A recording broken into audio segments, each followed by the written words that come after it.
Lecture number 2, The Four Noble Truths. Namo tassa bhagavato arahato samma sambuddhassa. With this talk, we turn from the Buddha to his teaching. The Buddha's teaching is called the Dhamma. The word Dhamma comes from the Pali root dara, which means to support, to sustain, to hold up. The word Dhamma has several shades of meaning. In its most basic sense, the word Dhamma signifies the true nature of things. The Dhamma is the fundamental element of lawfulness operating in the universe, structuring all events, all experience, all phenomena. And all actual things, all phenomena, are called Dhammas in the plural, because all of them embody, incorporate the true nature of things. The word Dhamma also means the ethical law, the fundamental principle of righteousness, the cosmic law of virtue and goodness. Dhamma also has a practical sense, something applicable to our own life. Dhamma is that which sustains us, which supports us, which upholds our own efforts to live in virtue and goodness. In this sense, Dhamma is the path. On one hand, it's the lower path of ethical virtue, which harmonizes with the cosmic moral law. Then also Dhamma is the supramundane path, the higher path, that leads to the realization of the true nature of things, that brings the attainment of truth. The word Dhamma also applies to the Buddha's teaching.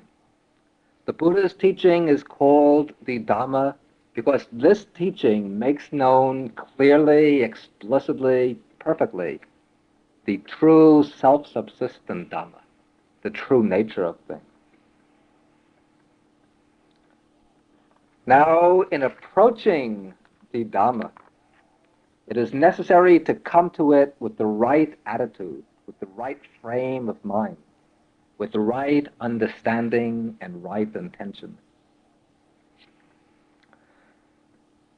By way of understanding the Dhamma, we should not take it to be a formulated creed, something that demands to be accepted on faith. Also, the Dhamma shouldn't be taken to be just a system of ideas, a set of doctrines, something to be played about with intellectually. The Dhamma, as we said, is essentially a path, a way that leads to the realization of truth. And Dhamma is also the truth that is to be realized in immediate experience. The Buddha's teaching as the Dhamma, as the formulation of Dhamma, involves a number of doctrines and principles. But these are presented to us not as fixed articles of belief, but as pointers, aids to awaken our own understanding, to bring about an opening of our own eyes of wisdom.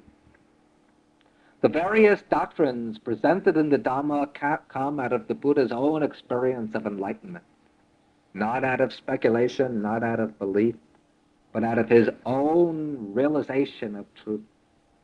And these same doctrines are presented to us with the aim of leading us to the attainment of enlightenment, so that we can share the Buddha's own insight into the true nature of experience. The Dhamma is called Upanayaka. It leads onwards, step by step, to a deepening realization of truth.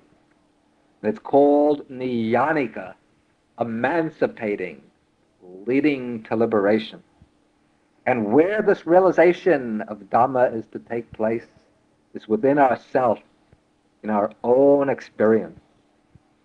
The Dhamma is the true nature of things, the truth that's written into our own experience. And this truth has to be seen within our own experience, the same way, with the same immediacy that we can see an object held in the hand.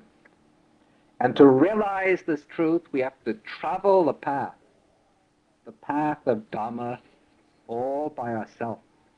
There's nobody else that can walk it for us. Got to walk the path by ourselves. But the formulated Dhamma, the Dhamma taught by the Buddha, guides us in our effort to walk the path. It enables us to see, it points out what has to be understood. It doesn't present us with any neat system of ideas to be admired and discussed. It doesn't let us off with easy answers to the ultimate question. What it gives us is basically the method, the way to find the answers for ourselves, the way to make our own discovery of truth. The Dhamma focuses upon the lived immediacy of human life, upon our own lives. It doesn't start off with any kind of theoretical postulates, any dogmas, any creeds to be believed. It begins with an observation, a simple observation, but one very profound, the gateway to all wisdom. This is the observation that human life is essentially problematic, that it's beset with problems, difficulties, inadequacies, what the Buddha calls dukkha, usually translated as suffering. And the value of the Dhamma is pragmatic and instrumental. It offers to show us the way out of our problematic situation, the way to attain inner freedom, to realize the highest and truest happiness. And the Buddha presents the Dhamma as the means to this goal, the method. And he compares the Dhamma to a raft. We use a raft to get from one side of a river to the other, not to worship, not to enshrine, not to put on our head and to carry around with us wherever we go. In the same way, we use the Dhamma as our means, the way to get from our present state of bondage and suffering, of dukkha, to get across to the other shore, the state of absolute freedom, nibbana, the end of suffering. Because of this practical bent, the Buddha dismisses all purely speculative concerns as irrelevant. He says that he teaches only suffering and the cessation of suffering, and all other pursuits, all other philosophical pursuits, he says, are futile, misleading, even dangerous. And the Buddha compares the metaphysician obsessed with his speculations to a man struck by a poisoned arrow. A man is lying, he's been hit by a poisoned arrow, a physician comes to him, offers to remove the arrow, and the man says, "No, I won't let you take out the arrow until you tell me the name of the man who shot me, what class he comes from, what his family is, what kind of material he made the arrow from, what kind of poison he used, what kind of bow he used." Such a man will die before he recovers. In the same way, the Buddha says, the speculative thinker, lost in his questions and his systems of thought, only continues to wallow in suffering without finding the way to liberation. And the Buddha's teaching is presented solely and entirely to give us the way to liberation. Now, the recorded teachings of the Buddha are very numerous, but all of these diverse teachings fit together into a single unifying frame, which is completely consistent, completely coherent. This frame is the teaching of the Four Noble Truths. And the Buddha compares the Four Noble Truths to the footprint of an elephant. And just as the footprint of the elephant can contain the footprints of all the other animals, the footprints of tigers, lions, dogs, cats, bears, deer, all fit into the footprint of the elephant. So all the different teachings taught by the Buddha fit into this single framework of the Four Noble Truths. This is the key which unifies all the different teachings of the Buddha. It's sometimes believed that the Four Noble Truths form an introductory teaching, the ABCs of Buddhism, preparations for the higher doctrines, for the real deep esoteric stuff. This view, however, is not correct. In the suttas, the Buddha makes it clear that the realization of the Four Noble Truths coincides with the attainment of enlightenment itself. In his first discourse, spoken to his first 5 disciples, when he sets in motion the wheel of Dhamma, the Buddha says that as long as I did not fully understand and penetrate the Four Noble Truths, I didn't claim in this world that I had reached the supreme enlightenment. But when I fully penetrated the Four Noble Truths, then I could claim that I reached the supreme enlightenment. And the teaching of the Four Noble Truths was the special mission of the Buddha. It's called the Samukhangsika Dhamma Desana, the unique Dhamma teaching of an enlightened one. And the Buddha says that just as when the sun and moon haven't appeared in the world, then there's no shining forth of light, no radiance, but only darkness covers the world. And there's no discrimination of day and night, of the seasons and the years. In the same way, he says, as long as a Buddha doesn't appear in the world, then there's no teaching, no exposition of the Four Noble Truths, but only spiritual blindness and darkness prevail. But when a Buddha arises in the world, that is like the arising of the sun and the moon, shedding great light over the world. When the Buddha appears, then there's a teaching of the Four Noble Truths, the explanation and analysis and exposition of the Four Noble Truths. So the special purpose of the whole Dhamma is to make known the Four Noble Truths. And the special aim of those treading the path to enlightenment is to see for themselves the Four Noble Truths. The Buddha says that as long as we remain blind to the Four Noble Truths, we are lost in ignorance. We roam in samsara, the ocean of birth and death, the round of suffering. But when we awaken to the truths, when we make them a living experience, that is the wisdom of enlightenment. That leads to nibbana, to the freedom of the liberated mind. Now, before we can realize the Four Noble Truths, we have to understand them. And to understand them, we have to learn what they are. The first noble truth is the truth of dukkha. The term dukkha is usually translated as suffering, but as we'll see, the Pali word has a much deeper meaning than this word. The second truth is the truth of the origin of dukkha, the cause of suffering. And this the Buddha identifies as craving or thirst, the blind, self-centered desire. The third noble truth is the truth of the cessation of dukkha, the end of suffering, which the Buddha identifies as nibbana, the deathless state. And the fourth noble truth is the truth of the path, the way to liberation from dukkha. That is the Noble Eightfold Path. And from this explanation, we can see that the Four Noble Truths actually center around a single theme, a single subject.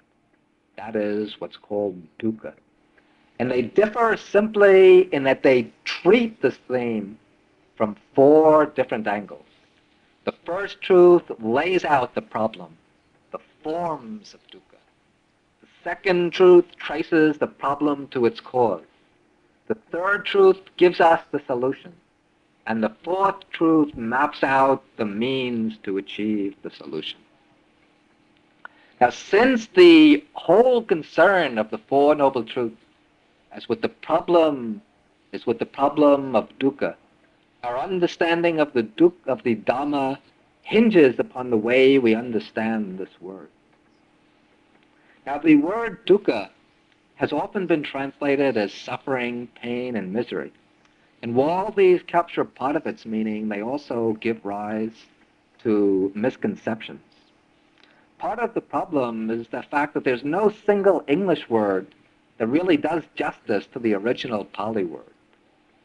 The Pali word dukkha originally meant pain and suffering, and the Buddha sometimes uses it in this limited sense when he speaks about unpleasant feelings of body and of mind and calls them dukkha vedana, painful feelings.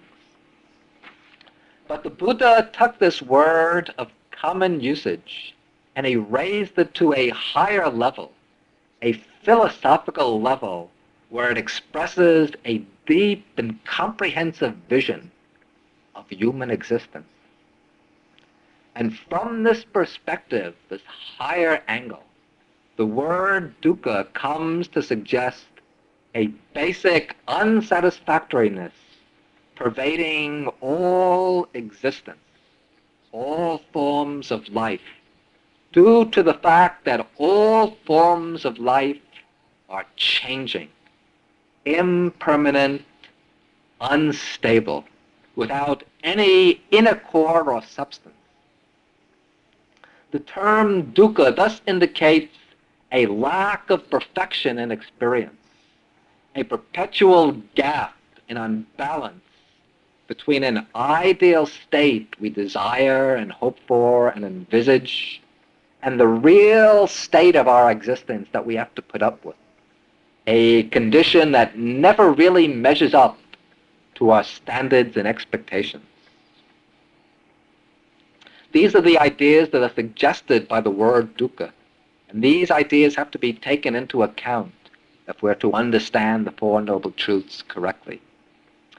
Sometimes when we explain the Buddha's teaching, we'll continue to use the common translation suffering, just because this word communicates rather more directly than the Pali word. Other times we'll stick to the Pali. But when we use the English word suffering, we should understand it generally in the deeper, more broader sense given to it by the Buddha, rather than in the limited sense as felt pain or unhappiness. Now something has to be said about each of the words in the phrase Four Noble Truths. Each of these words is significant. First, what is implied by the word satya, truth? The Pali word satya has a different nuance than the English word truth. The English word truth usually means a statement or proposition corresponding to a real state of affairs. Truth is here a verbal formulation or a mental representation of a state of affairs. The Pali word satya means that which is. It indicates an existing reality rather than a true statement or proposition. Thus, the Four Noble Truths are not four propositions, but four actualities, four realities. The first truth is the state of dukkha itself. The second truth is its actual cause, craving. The third truth is its cessation, nibbana. And the fourth truth is the path, the Noble Eightfold Path. The fact that these are truths implies that they are not merely formulations propounded by the Buddha. The four truths are four actualities discovered by the Buddha, found by him, seen by him, quite independent of him. In his first discourse, the Buddha says that on the night of his enlightenment, with respect to the Four Noble Truths, the eye arose, the vision arose, knowledge arose, understanding arose. He gained insight into the truths. He saw them. He penetrated them. This means he didn't create them. When I see, for example, this lamp in front of me, my sight doesn't create the lamp. With my eyes, I just see what is already there. In the same way, the Buddha's enlightenment was a discovery of the Four Noble Truths. not a creation of them. And likewise, in following the path, what we aim to do is to awaken to truth, to the Four Truths, to open our inner eye, the eye of wisdom, so that we can see for ourselves the fundamental realities of human life, the truths which are always present but just hidden from our sight due to the screen of ignorance.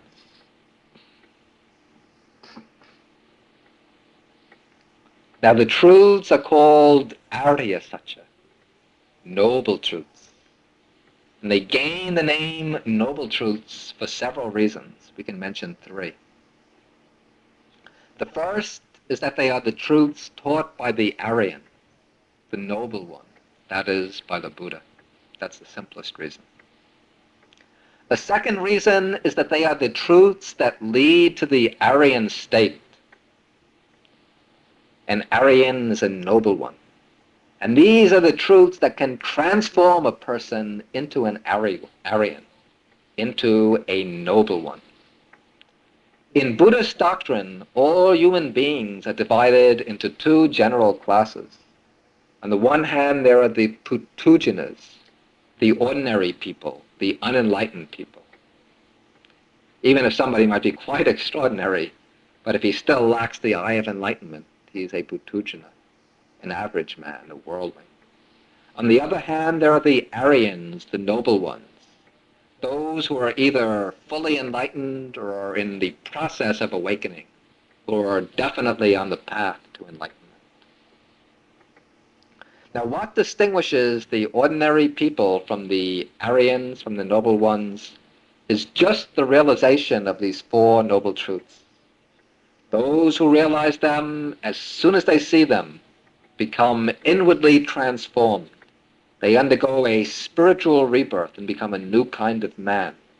They leave the ranks of the worldlings, the Putujanas. They enter the ranks of the noble ones, the Aryans. They become bound for enlightenment, incapable of turning back.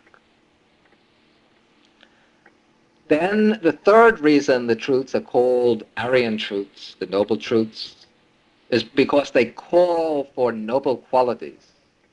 They call for the courage, the honesty, the wisdom, the profundity of character, to see reality as it is. The truths are just so, not otherwise, real and immutable. Tattva avitatta ananyata. Such as they are, not otherwise, immutable. And those who have the qualities to recognize these truths, these are the true Aryans. Then there are four truths, exactly four truths. And there are exactly four truths because the four together are needed to constitute a definite logical unity, tied together by the tightest bonds. The logic spells out the problem, its source, its solution, and the means to its solution. None of these truths can be removed without destroying the very possibility of liberation, and no other truth has to be added to them. The four are perfectly sufficient in themselves, and they give us everything that we need to gain liberation. The logic of the four truths is exactly the same as the formula a doctor uses to deal with the patient. When the patient comes to a doctor with a certain sickness, the doctor starts off with a diagnosis. That is, he examines the patient, he takes note of his symptoms, and he tries to determine what is the disease the patient is suffering from. This is like the first noble truth. Here the Buddha sets out the basic affliction of human life, the problem of dukkha, suffering. Then after he makes his diagnosis, the doctor lays down an etiology. He sets out the cause of the disease. This is analogous to the second noble truth. Here the Buddha tracks down the cause of dukkha. He finds it in craving. As a third step, the doctor gives a prognosis. He determines the possibility of a cure, what must be done to remove the disease. This is like the third truth, the cessation of dukkha. Here the Buddha announces, yes, suffering can be ended. Then as a fourth step, the doctor gives a remedy. He prescribes a course of treatment that can remove the disease. This is just what the Buddha does in the fourth noble truth. He prescribes the Noble Eightfold Path. This is the medicine for curing the disease of suffering.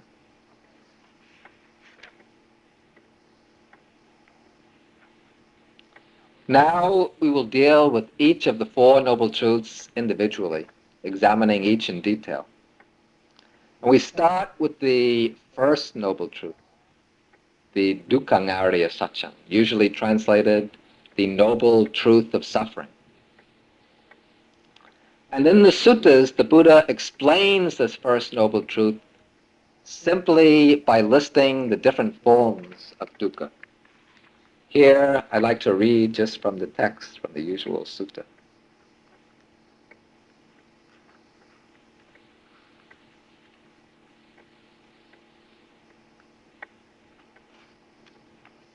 He says, what is the noble truth of suffering, or of dukkha? Birth is suffering, old age, aging, suffering, disease is suffering, death is suffering, sorrow, lamentation, pain, grief, and despair are suffering. To be separated from the pleasant is suffering, to be united with the unpleasant is suffering, not to get what one wants is suffering. In brief, the five aggregates of clinging are suffering. So here we have different forms of dukkha. First, birth. Birth technically means the moment of conception, the moment of springing up in the womb. In a more general sense, it means the entire process of gestation, from the moment of conception up to the time of the exit from the womb. And here, birth in itself, when it takes place, it becomes a painful experience. Being thrust out from the womb, thrown out into the world, without any choice, without any understanding. This can be a very dramatic experience. In fact, they speak of the birth trauma. And birth is dukkha also, since this is the foundation, the first point for all the other forms of dukkha that will follow in the course of the lifetime. Then after birth, then growth takes place. Growth, development, this isn't mentioned specifically as a form of dukkha, though of course this also involves its share of pain and suffering. Then when the maximum point of growth is reached, then aging sets in. The hair turns gray, the skin wrinkles, the teeth begin to fall out. The sense faculties lose their sharpness. The mind loses its intelligence, memory grows dimmer, strength and vitality decline. That's the suffering of old age. Then sickness has various forms, ailments of the body, disease, accidents, injuries, and so on. Ailments of the mind, worry, anxiety, neuroses, psychoses. Then at the end comes death, the breakup of the body, the extinguishing of the life force. Death also a form of suffering. These four items, birth, old age, sickness, and death, these can be called occasional dukkha, since they come only at certain times. Then the Buddha mentions 5 terms which give a kind of overview of the vocabulary of suffering. Sokha parideva dukkha dominasu payasa. Sorrow, lamentation, pain, grief, and despair. Sorrow is intense woe because of some deprivation of some kind. Lamentation, that's crying and weeping. pain is bodily pain, grief is any kind of mental unhappiness, then despair, that's the very lowest point of mental anguish, where all hope is given up. Then the Buddha says, union with the unpleasant is dukkha. That is, there are various unpleasant situations we don't want to face, disagreeable people we don't want to associate with, disagreeable things we don't want to meet with. We have to face these situations, people and things. We're thrown into contact with them against our will. And as a result, we meet with suffering. Then there's separation from the pleasant.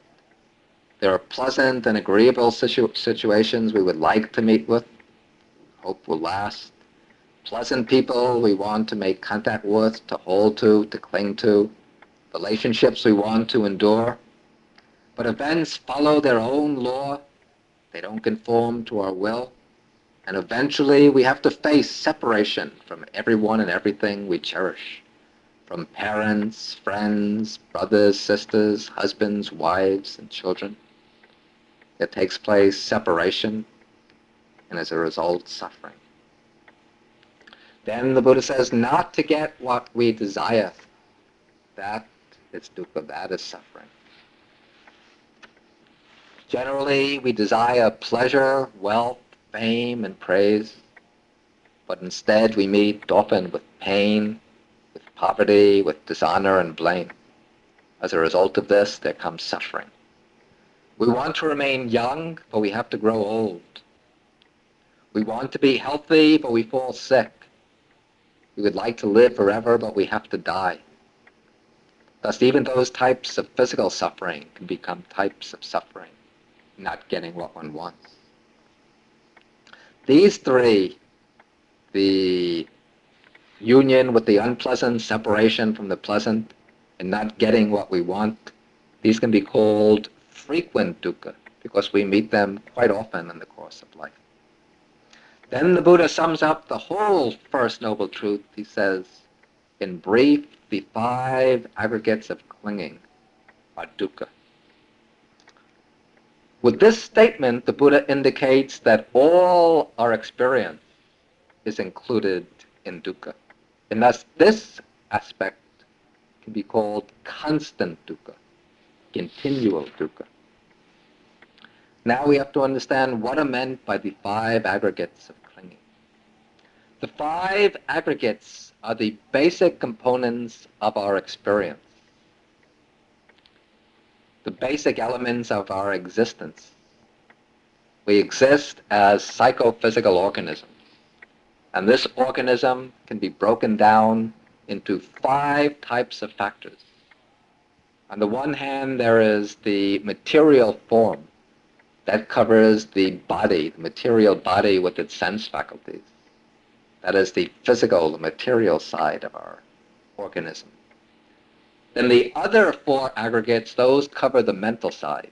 That's the analysis of mind. The mind is analyzed into 4 groups of factors. That is feeling, vedana, the factor by which we feel pleasure, pain, or indifference. Perception, that's the 3rd aggregate, is perception, the factor by which we take note of the properties of objects. The 4th aggregate is the aggregate of mental formations, that is, all the mental acts of volition, of will, the different desires, the emotional states, the habitual tendencies of the mind. Then the 5th aggregate is the aggregate of consciousness, vijnana, the basic awareness of an object. So we have the psychophysical organism made up of these 5 aggregates: material form, or the body, and the mind, which is made up of feelings, perceptions, the mental formations, and consciousness. And the reason these are all included in dukkha is that they are all impermanent, changing from moment to moment. In fact, they are only events Momentary events without any inner core, without any substance underlying them, lasting through time. What we call myself, my being, is just a combination, a compound of these five insubstantial aggregates, changing from moment to moment. And because our being is always changing without any solid substance inside of it, there is nothing we can hold to in our personalities, in our being, as a basis for lasting happiness. Even though we seek security in the five aggregates by clinging to them, by identifying with them, by taking them to be mine, what I truly am, myself, we can never find that security. For the five aggregates are just a process, a becoming. And this becoming of the aggregates, this goes on from life to life, continuously. As long as it goes on from life to life, we continue to meet the different forms of suffering. Thus, the aggregates are the basis for all dukkha, for all suffering. It is they that are born, the aggregates that are born, the aggregates grow old, the aggregates fall sick. The aggregates meet pain and sorrow and eventually die. So the five aggregates of clinging are dukkha.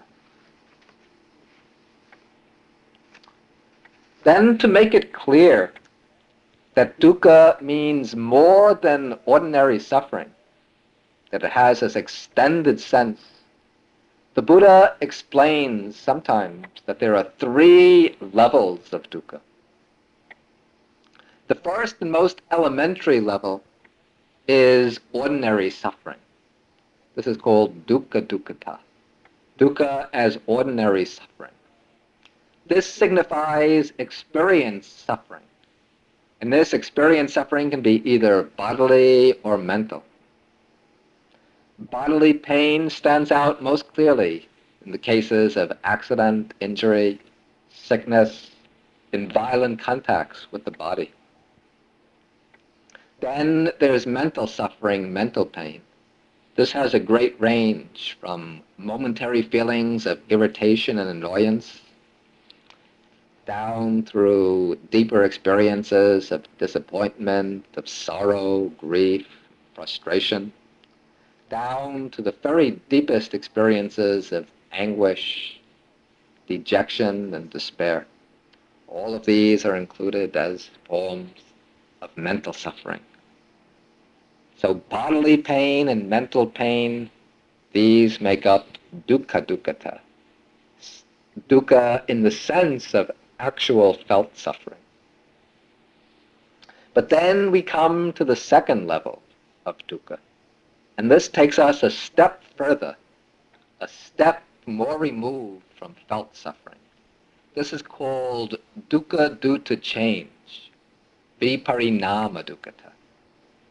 At this level, we see that all our pleasant experience is really a form of dukkha.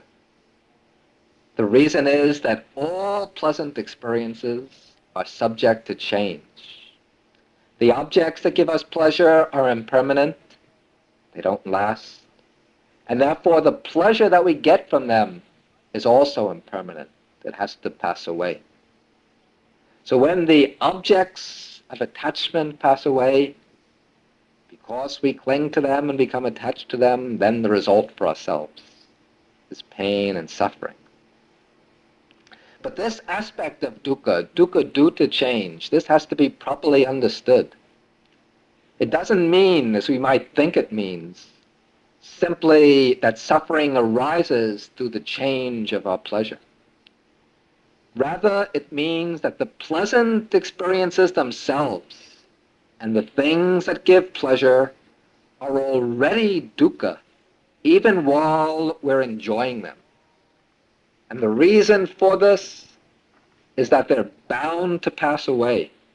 And because they're going to pass away, even in the immediacy of enjoyment, they're dukkha.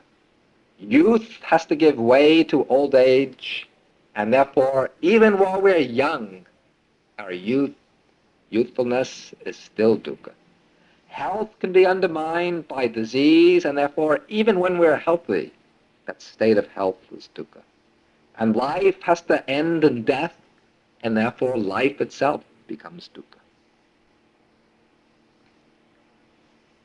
The third level of dukkha, this takes us to the deepest implications of the truth of suffering, the first noble truth.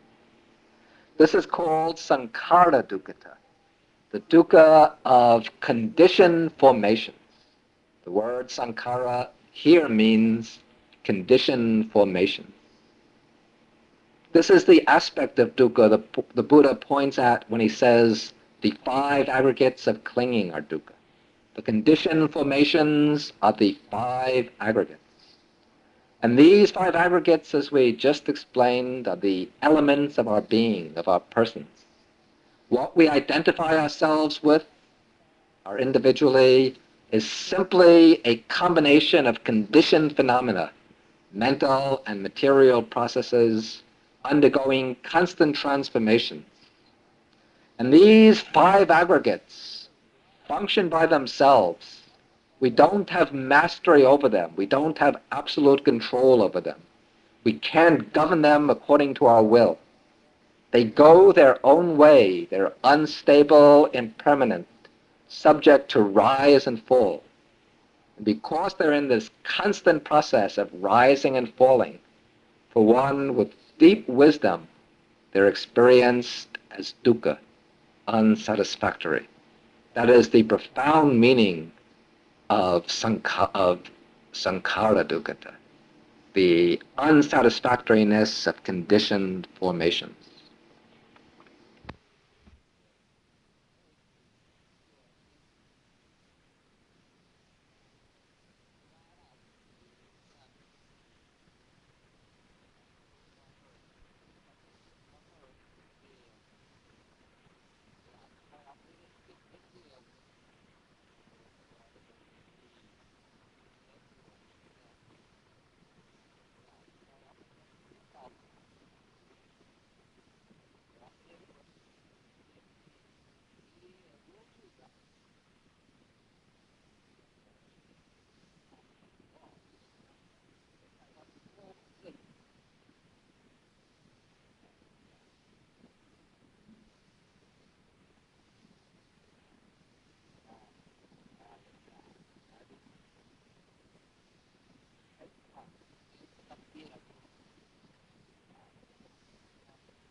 Now, the teaching given by the Buddha in the First Noble Truth often tends to arouse a certain degree of emotional resistance. This gives rise to misunderstandings, sometimes to false charges. The Buddha's a pessimist, a negativist, one who sees only the dark side of things. However, we have to understand the Buddha's purpose, intention, in teaching the First Noble Truth. The Buddha's aim in his whole Dhamma is to lead us to liberation, to lead us out of an unsatisfactory situation. And the way to liberation lies through correct knowledge, through seeing and understanding our existence as it is.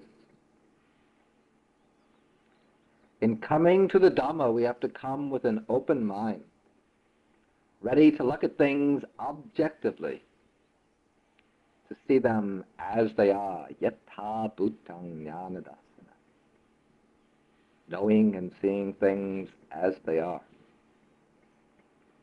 And this calls for some effort, and sometimes it involves some amount of internal friction. Our usual way of seeing things, of interpreting our existence, is largely determined by our desires. We tend to notice things, to conceive and interpret our experience in ways that are dictated by our desires, in ways that confirm our preconceptions. And thus we blot out things we don't want to see. And we take note of the appearances of those things we want to see. On a larger scale, we put the old people off into homes for the aged. We don't want to see old age. The sick people are put off into hospitals. And if we have to go to the hospital, we go reluctantly. The dead are embalmed and covered over with nice flowers and put into very nice tombs. Poverty and war we shut off into little corners of our mind. We sit comfortably looking at nice, pleasant, cozy, comfortable things. We're driven basically by an innate desire for pleasure, by a love of life. And so any teaching that tends to call these urges into question arouses some degree of inner opposition. The mind makes use of its intelligence in clever ways. It uses ploys to justify its attachment, its clinging to its pleasures, to justify its own neat little picture of the world. And so we set up thick emotional screens around our mental eyes so that we see and conceive and understand things in ways that are governed by our desires, in ways that turn back and reinforce our desires, that validate them, give them the seal of approval, and let them go scot-free. But the approach required in understanding the Dhamma is quite different. The Buddha says that the Dhamma is patisota gamini, that it goes against the stream of our ordinary inclinations. But the Dhamma is the truth of our existence, the real nature of things. And to understand the truth of our existence, we have to be prepared to look at existence as it is. The Buddha doesn't aim at making us gloomy pessimists, quite the contrary.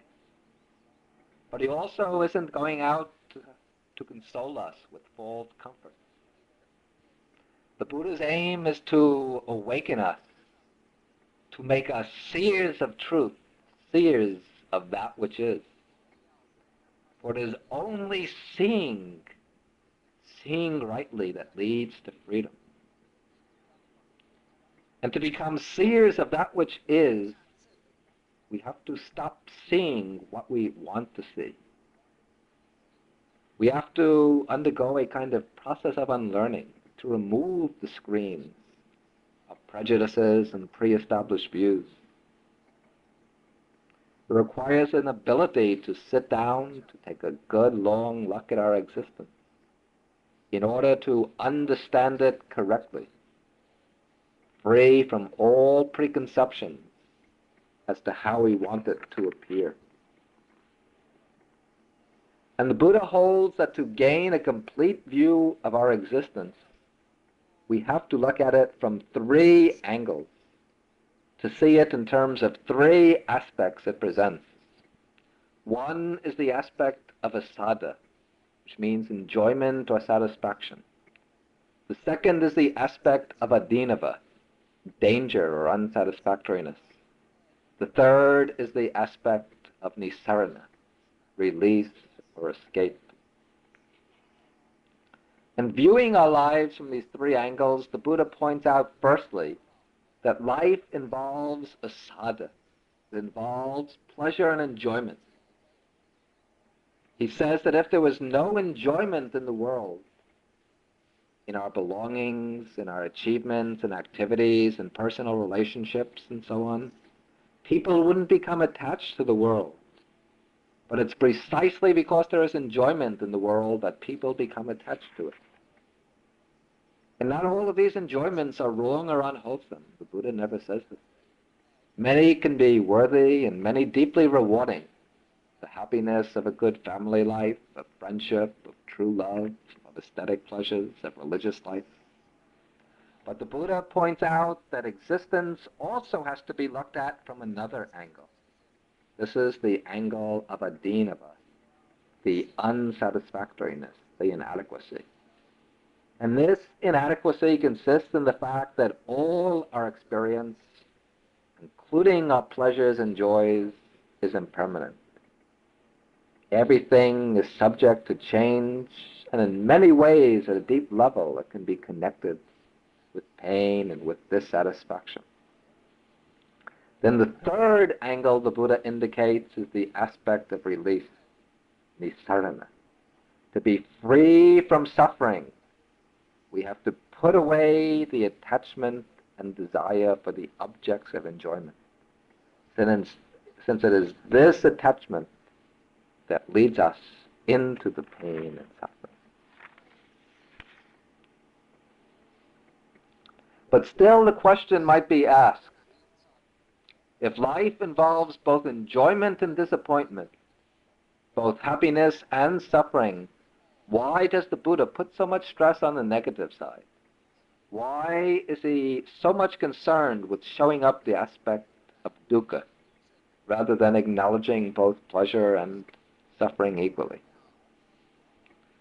To understand why the Buddha makes the problem of dukkha the theme of his teaching, we have to understand the intention behind his formulation of the doctrine. The Buddha's thought really begins not with the truth of dukkha, but with something more fundamental. This fundamental starting point is the fact that all living beings seek happiness.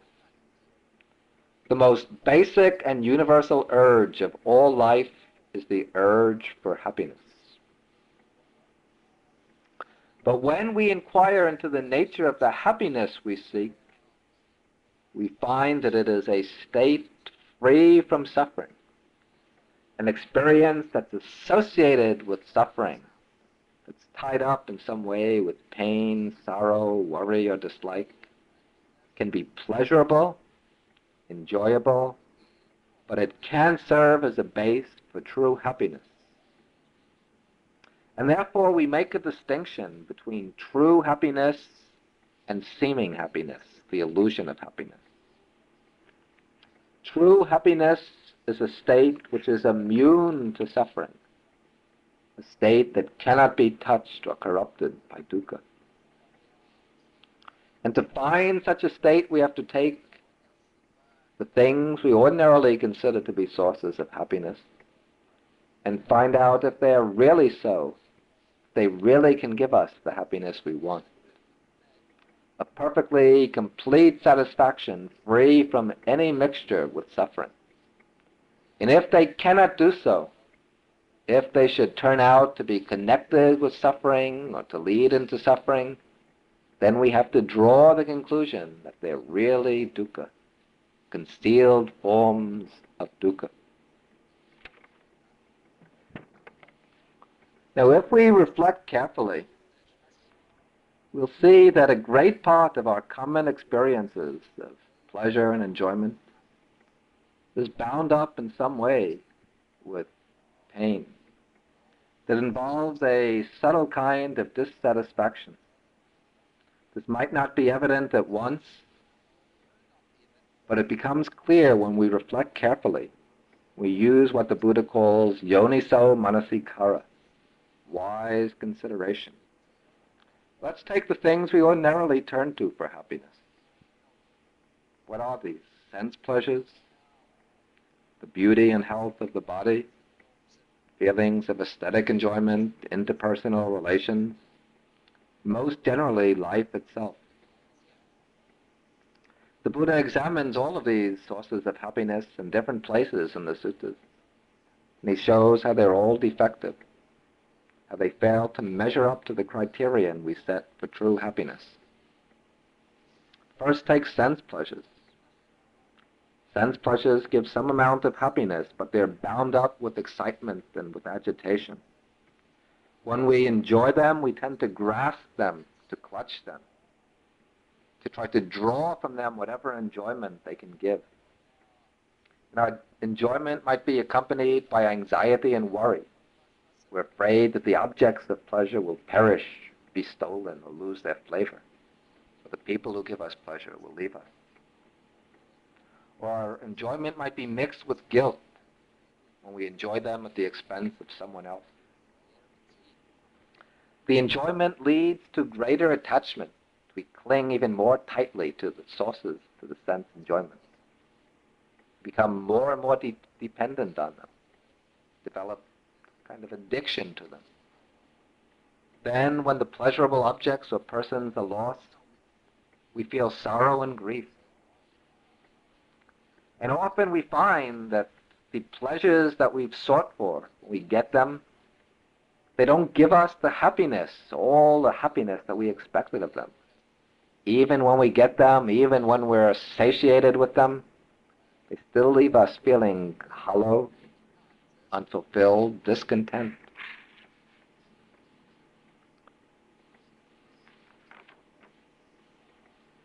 Then we cling to the body when it's beautiful and healthy, become proud of it and happy with it. But as time goes by, the body loses its beauty, its health. It grows old, it can fall sick, it becomes ugly. Then there comes sorrow. Aesthetic feelings, religious experiences, even meditative experiences, might give some kind of serene and detached happiness, but that's not permanent. Personal relationships, these can be deeply fulfilling, but again, they're not stable. Sometimes the personal feelings change. Sometimes friction breaks out, misunderstandings. Then this will be followed by parting and separation.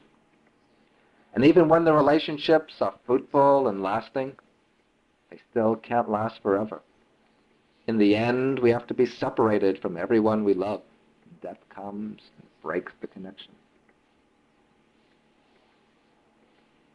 Then life itself, this is taken to be the ultimate good, the source of all our happiness. But let's take a close look at life, at our existence.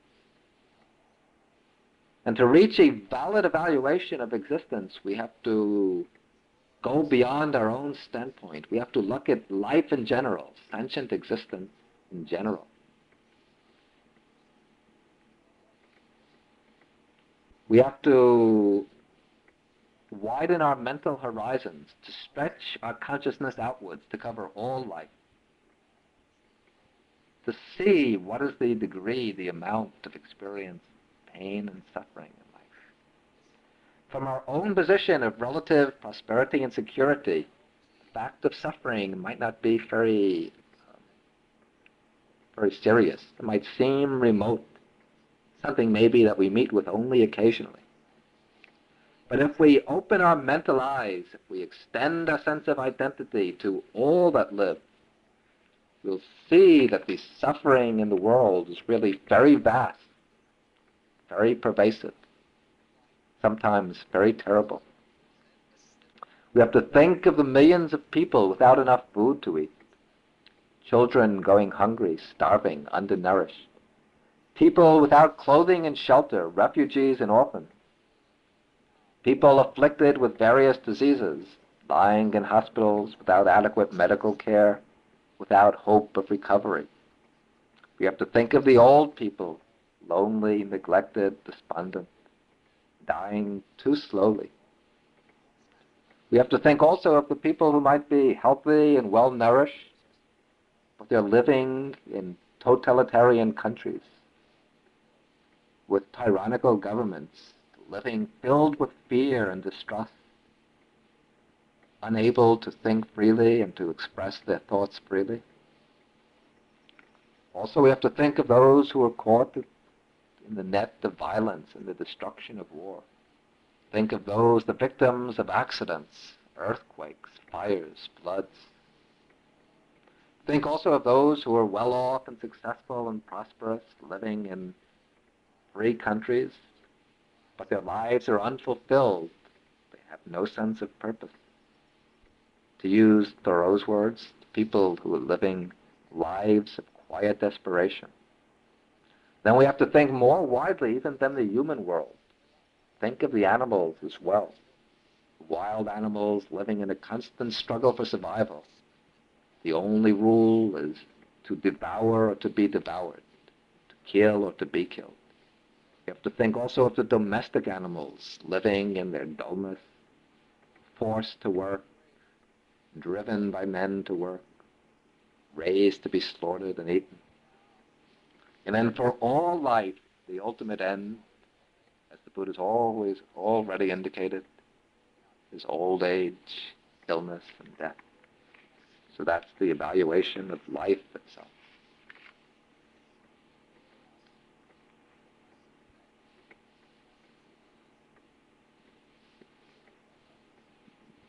From these reflections, we can see that things that we turn to for happiness do give us pleasure. They give a temporary gratification. But what they don't give us is a deep, lasting, complete sense of gratification. None is absolutely reliable. They change, they break up, they prove disappointing, they issue in more clinging. At their core, they're inadequate, unsatisfactory, and thus they turn out to be really forms of dukkha.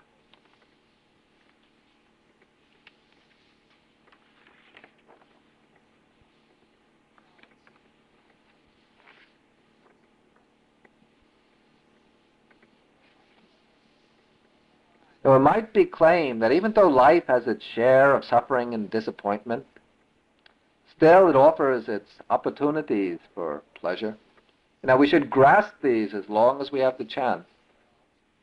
Even though things are impermanent, they have to change, still we can try to grasp as much enjoyment as we can. Just when one enjoyment goes, let go of it and choose another. That would be the philosophy of gather your rosebuds while ye may. That might be a true principle if this were the only life that we live. But the Buddha teaches that this is not the only life.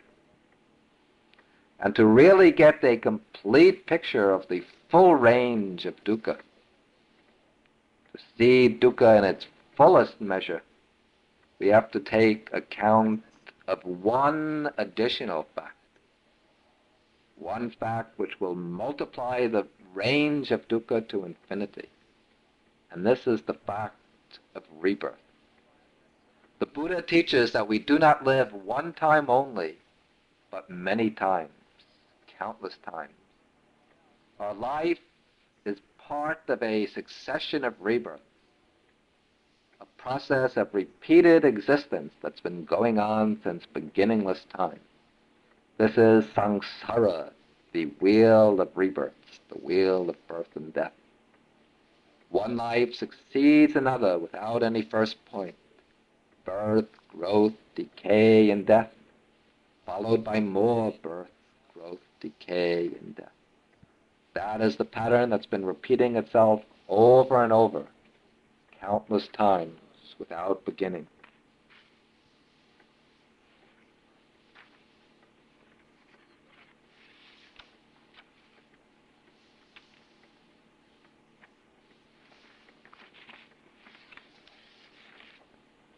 And the consequences of this teaching on samsara, the round of rebirth, consequences are very important. The Buddha himself makes the point in a group of suttas in the Samyutta Nikaya called the Anamatagga Samyutta, the collected sayings on the beginningless samsara. He says that countless times in our wandering through the round of births and deaths, we've experienced the death of our parents, the death of brothers, of sisters, children, and friends. Countless times we've met sorrow and grief, separated from the pleasant, united with the painful. We've wept and lamented, and we've shed more tears than there's water in the great ocean. Life after life, crying and weeping, we shed more tears than the water in the ocean. As long as we go on, we're likely to meet the same forms of suffering over and over in the future. And we meet suffering in all the different planes of existence. In the course of our wandering through birth and death, we've inhabited all the different planes. The heavens, the lower worlds, the human realm, the animal realm. And many times we've experienced the dukkha of those planes.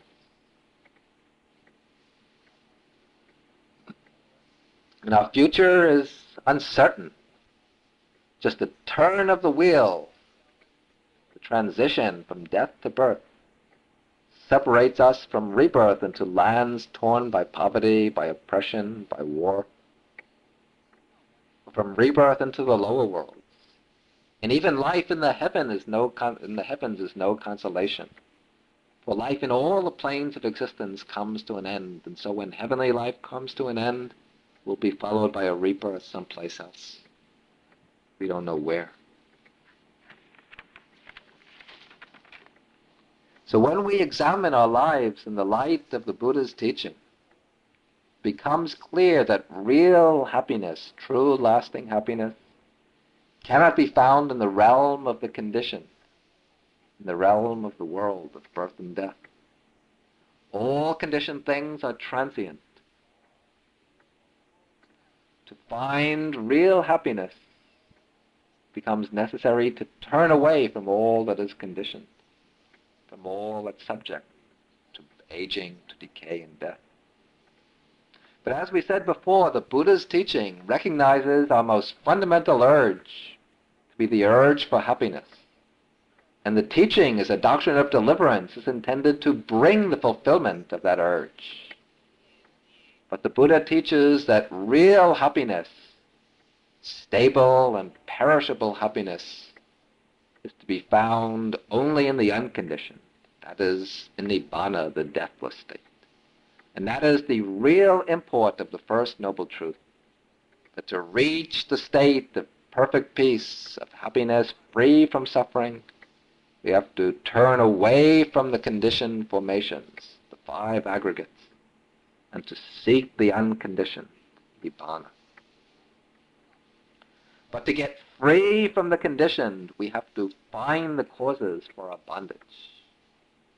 If we're tied up in knots, tied up by bonds, we have to find how the bonds are tied.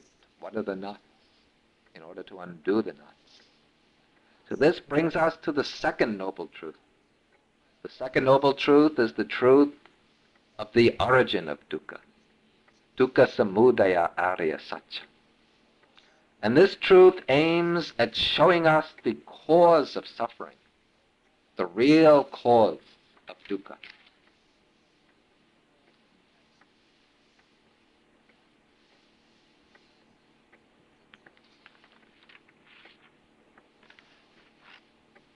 Now, different philosophies and religions give us different answers to the question as to why we're subject to suffering. Some say that suffering occurs through chance or through purely naturalistic causes. Some say that it comes by fate or destiny. Still others attribute it to the will of an almighty God to inflict suffering on us as punishment for some original sin, or as a means to purify us and make us worthy of his love. All these explanations the Buddha dismisses as fanciful, products of belief and imagination.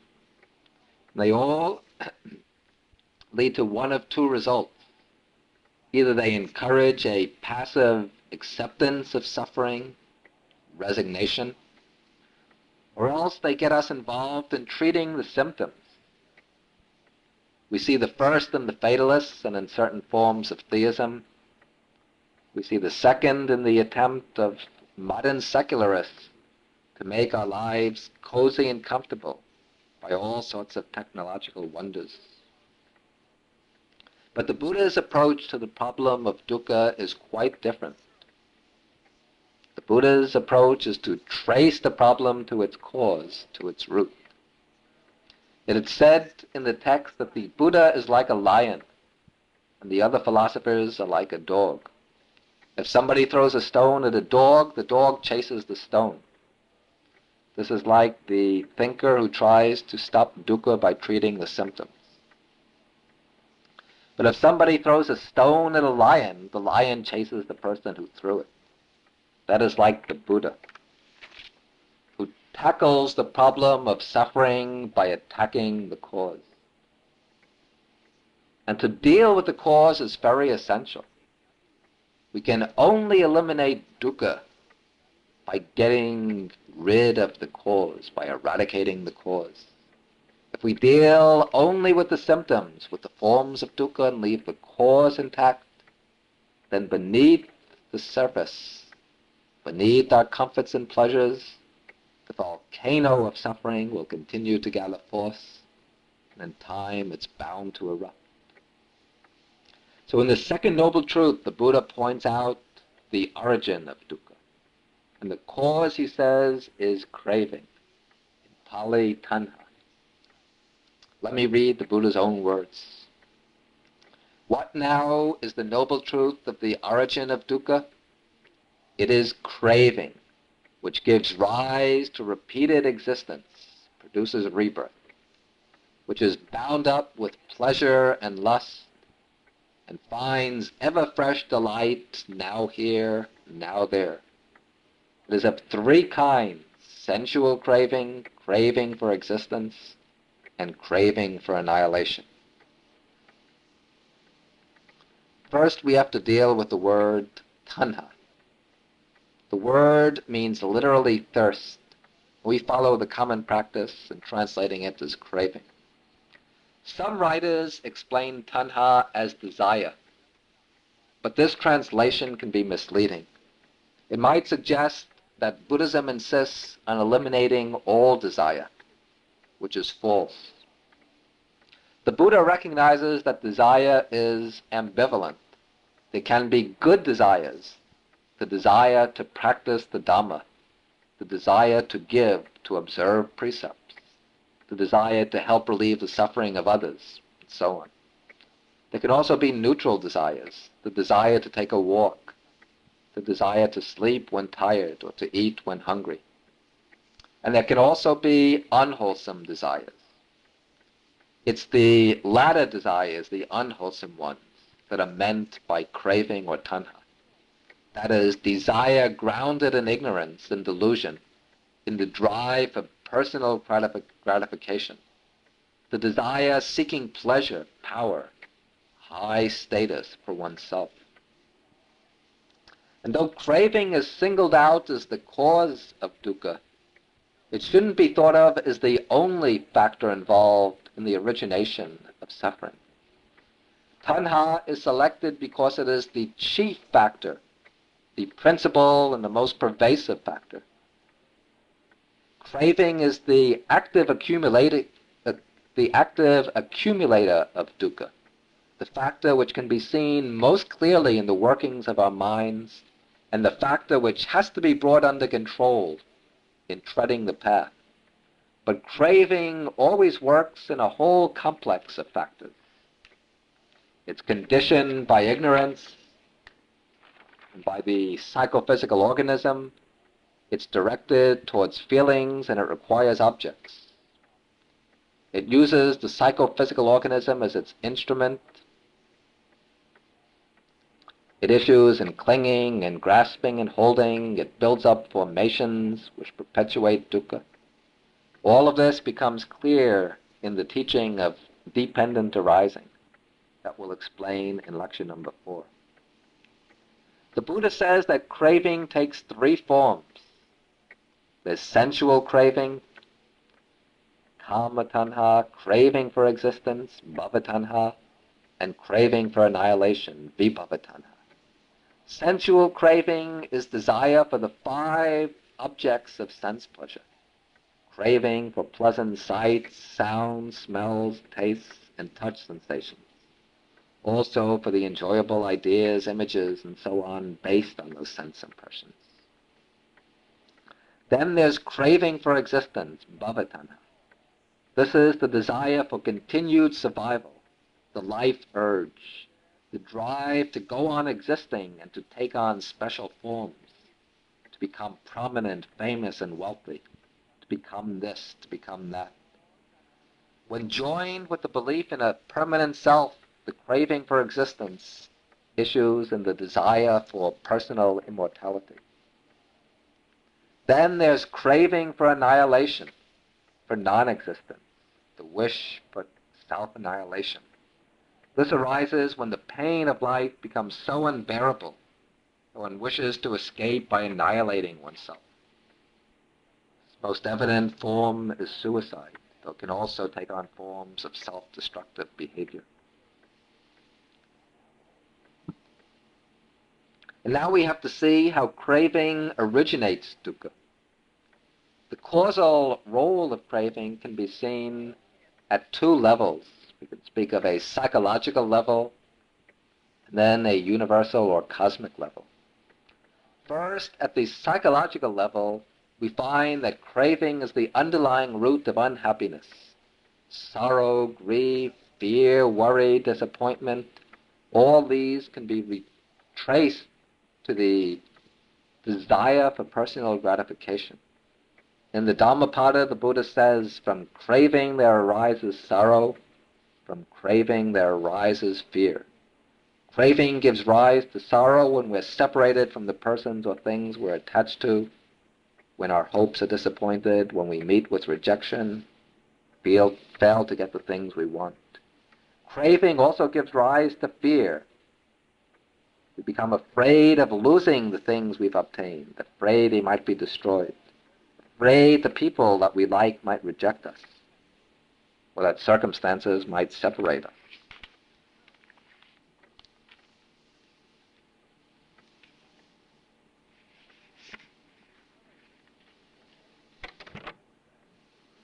There are several stages in the psychological process by which craving leads into dukkha. First of all, at the very moment craving arises, it brings along a certain feeling of dissatisfaction, a tension causing pain and unhappiness. This feeling is born from the contrast between one's present state of lack, oneself without the object, and the possibility of fulfillment, oneself in possession of the object. This is the suffering of lack. Then to get the object, we have to search for it and strive to acquire it. This is the dukkha of striving and seeking. Then once we get the object we want, then we have to protect it, to safeguard it, to make sure it doesn't get stolen, break up, and perish. Thus our enjoyment of the object is accompanied by the suffering of protection. And then once the object breaks up or the loved one goes away, then there comes the suffering of loss, the suffering of deprivation. At a subtler psychological level, even when we get the objects we desire and can enjoy them freely, then if we examine our minds carefully, we find that simply yielding to desire doesn't bring deep satisfaction.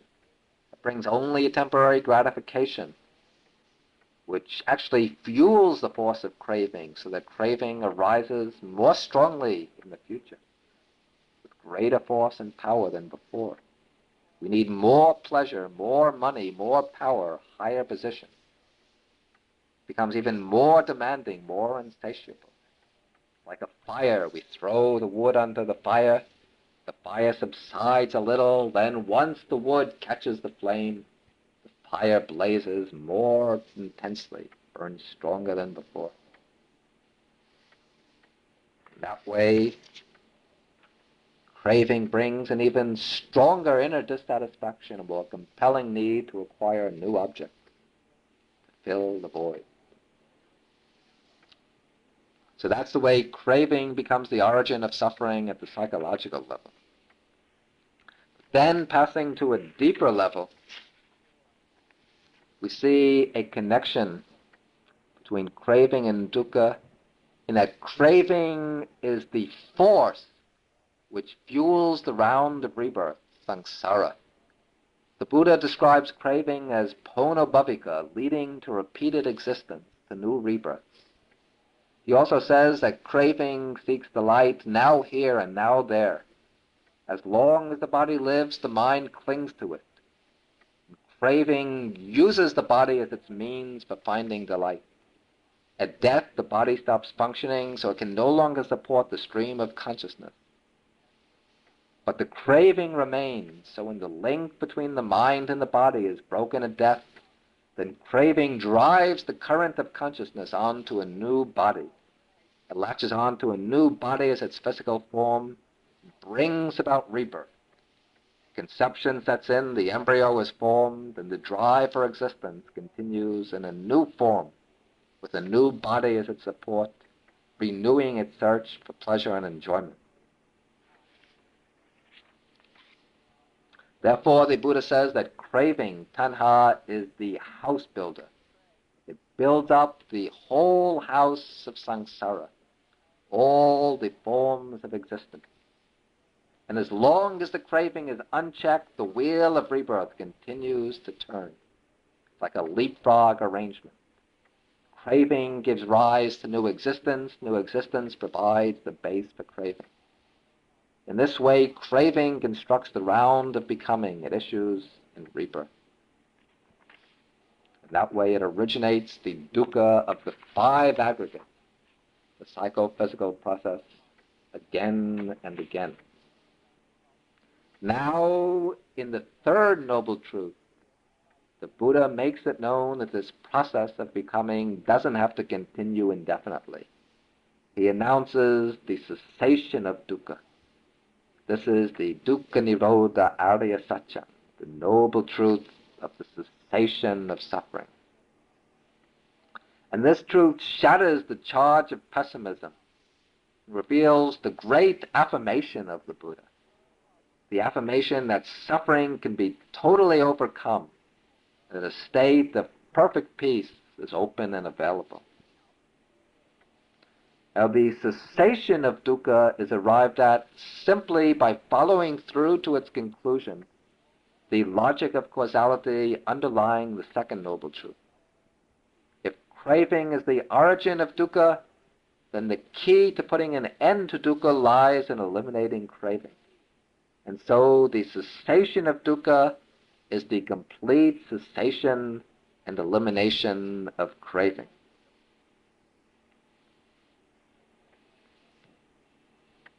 Now, the cessation of suffering that comes with the end of craving, this can be understood at two levels, the psychological and metaphysical level, corresponding to what we said before about craving as the cause of suffering. First, at the psychological level, when craving is cut off, then all mental unhappiness comes to an end. The mind is utterly released from sorrow, worry, fear, grief, and distress. But this is not the mere negative state, but corresponding to the end of dukkha there comes the great peace, mahashanti, the supreme happiness, complete joy. The liberated one, the arahant, lives in perfect peace, always content, always serene and happy.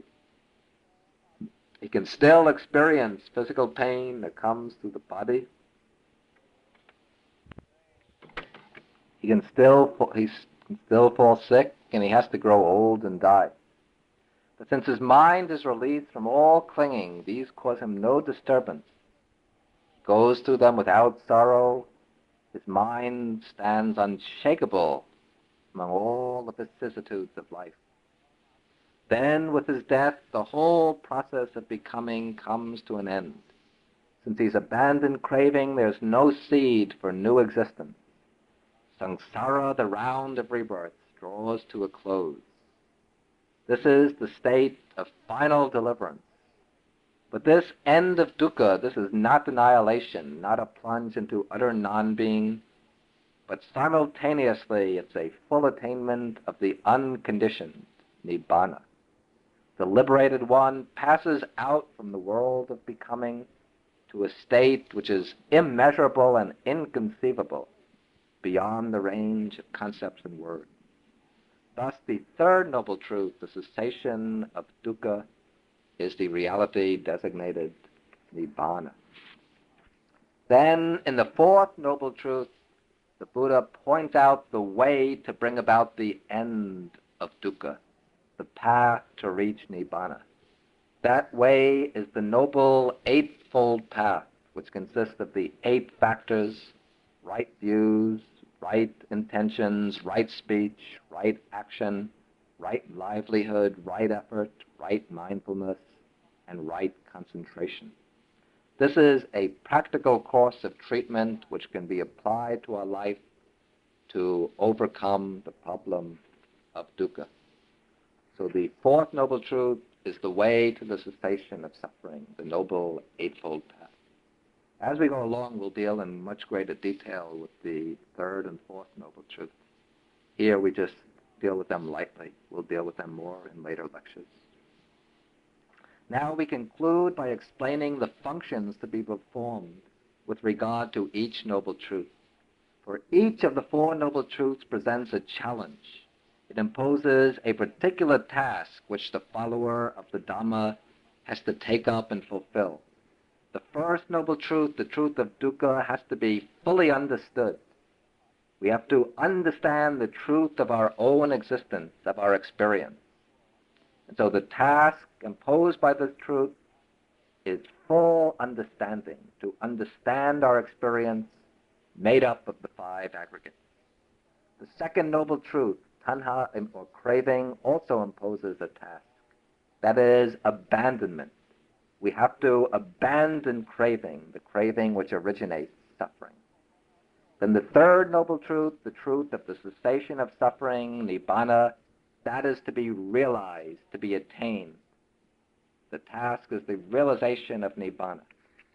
And then the fourth noble truth, the truth of the path, that is to be developed, practiced, and cultivated.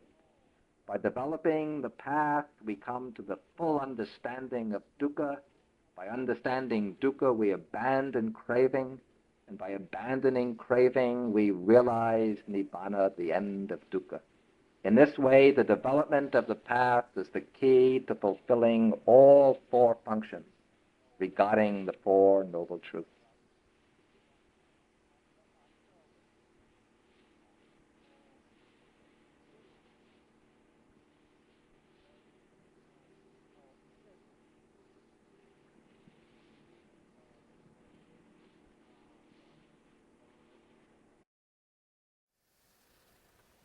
Thank you for listening. To learn how you can support the teachers and Dharma Seed, please visit dharmaseed.org/donate.